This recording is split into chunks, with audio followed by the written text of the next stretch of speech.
even in much music television for the youngsters is simulated sex. I mean, they're almost naked now, as well as taking the rest of their rags off, whatever they're wearing, because that's what you're seeing on television. That's the message to the young, that anything goes. Remember, too, they said that they're going to make children obsessed with sex, even before puberty.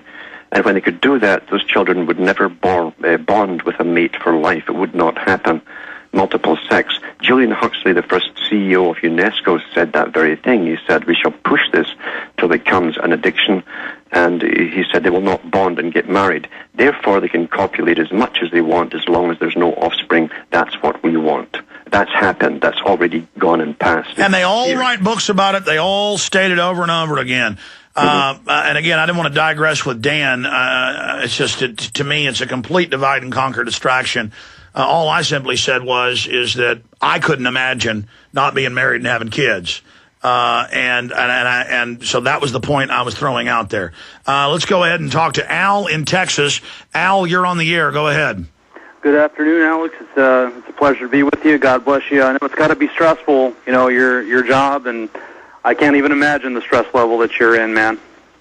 Well, we do what we got to do, but thank you, sir. Any questions for Alan Watt or statements? Statements, really. I'd like to let the people of Southeast Texas know that we have got to use our own printers and ink to print up the Constitution, the Bill of Rights. We have got to get it out to as many people as possible. These documents themselves are really the most important things we have. And if people don't read them, if people don't understand them, then they have themselves to blame for what happens, in the coming years. We are presently trying to organize a walk along the Mississippi River. Well, not along the river literally, but we're trying to get a bunch of copies of the Constitution and the Bill of Rights to give, hand out to people and, show them, the true documents and let them know what's really going on. They need to understand that these documents are law. This is what our nation is supposed to abide by.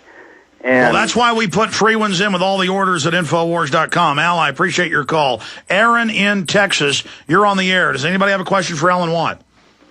Yeah, I was actually wanting to touch on the subject earlier about the mind control and about, I've been noticing it a lot on the television with Connect a Million Minds. I know Time Warner is the one who's putting it on the air, but I don't know if you've seen that commercial at all.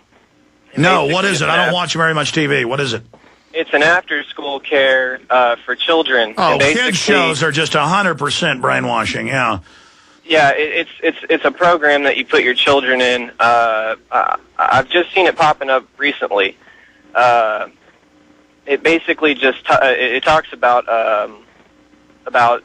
science and technology and how to progress your children's life, basically. I've seen PBS shows, everyone I've tuned in with kids, about how great it is to take vaccine shots. Alan Watt, talking about children's programming, that's really bizarre when you watch it. It is bizarre, but it's always been that way, really, since the 60s onwards.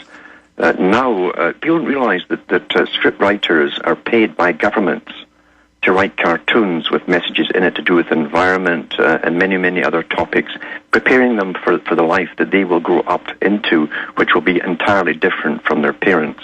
So they're being programmed that everything that they will experience in their life is normal when it comes along. They're pre-programmed from kindergarten up. But the cartoons, it's amazing.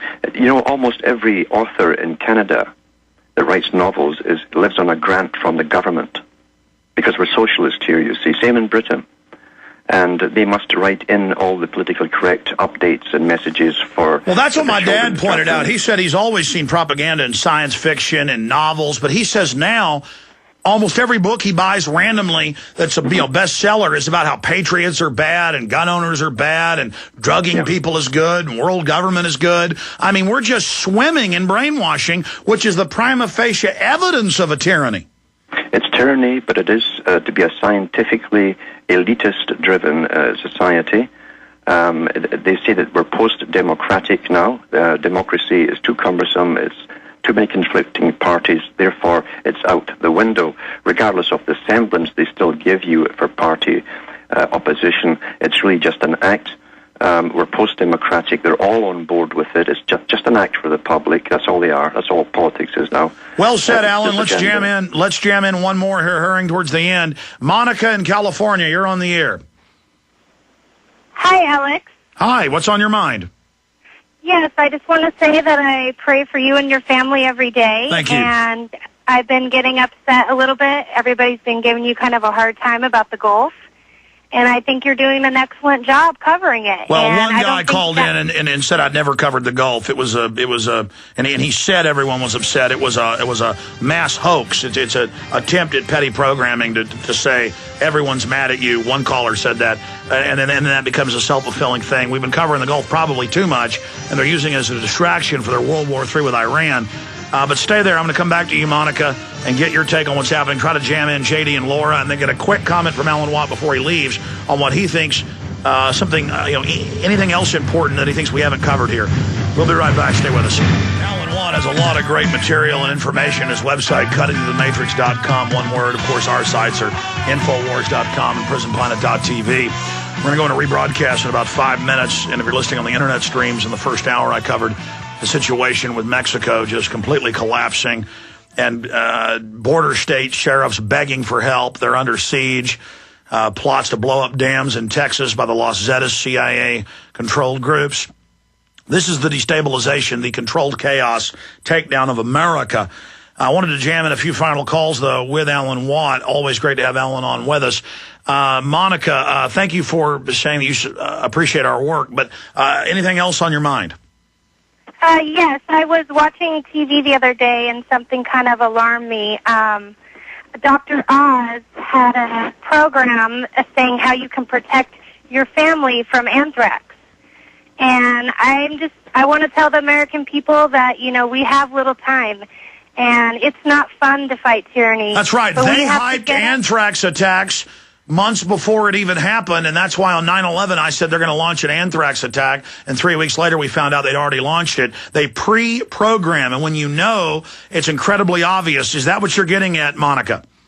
Yes, and they're also pushing for adults to get this new DPT shot. So that's something that should be alarmed to the American people. And look, it's not fun to fight tyranny, but we need to get off our butts and stop depending on Ron Paul and Alex Jones, because you guys do a great job, and you guys give a lot of your family time up to do what you do, and it's greatly appreciated. Well, we appreciate you, but I'm not going to have a family in the future, and I'm not going to be able to have grandchildren if we don't turn this around now. I mean, I don't think people understand that I use the parallel or the analogy of those old movies where you're trapped in the chamber and the water's pouring in, and if you don't figure out the combination, you're going to, drown very, very quickly. Alan, any other key points you want to make? Yeah, this G8, the G20 are going on now in Toronto. At the top of the list, of course, is the Gulf mess, and out of it will come the debate to do with the carbon taxes, energy conservation. We've already got smart meters put across Canada like crazy, just throwing them in there. These things they communicate directly to the electric masters, wherever they happen to be, by two methods, broadband and FM. And the purpose, according to them in Britain, is that they can then cut you off any time they wish to when you've exceeded your allocated quota. Oh, that's already being done in California, and now the license plates are going to flash government Homeland Security messages and brainwashing. All the license plates nationwide, starting in California, will be little telescreen brainwashing messages. Alan Watt, have you seen that article? I haven't seen that one. No, that's interesting. California license plates may go digital, and it says image ad blaring license plates, and it goes on Amber Alerts and government messages. So now you're a slave advertising government propaganda. But going back to what you said, notice how Copenhagen and every other meeting they have, they've got to have a carbon tax for the G20, and now they'll have this new meeting and claim they just had this idea for the exact same global carbon tax treaty, which will fund the private central banks. Yeah, they never change their tactics and their agenda. When they make a plan, doesn't matter what comes, they will run it through one way or another. But what's interesting, too, is that Canada, most Canadians don't even know it, They're using Canadian taxpayers' money to build big, giant CANDU, that's a Canadian company, CANDU nuclear reactors in China right now. And we're paying for it from Canada because China, under the agreement through gas, is still a third world country, believe it or not. We can't even get them to repair our old ones here. That's right. You can't have new coal plants there because of carbon taxes, but I saw that in your news, but you're paying for nuke reactors in China to run factories. Well said, Alan Watt. Alan, we'll talk to you again soon. Alan, of course, is in our film Fall the Republic. Thank you so much for your amazing insight. Thanks for having me on, Evan. Thank you. Great job to the crew. Retransmission starts now. Don't forget the free iPhone app. Listen to the show at Infowars.com. See you back tomorrow, 11 a.m. Central.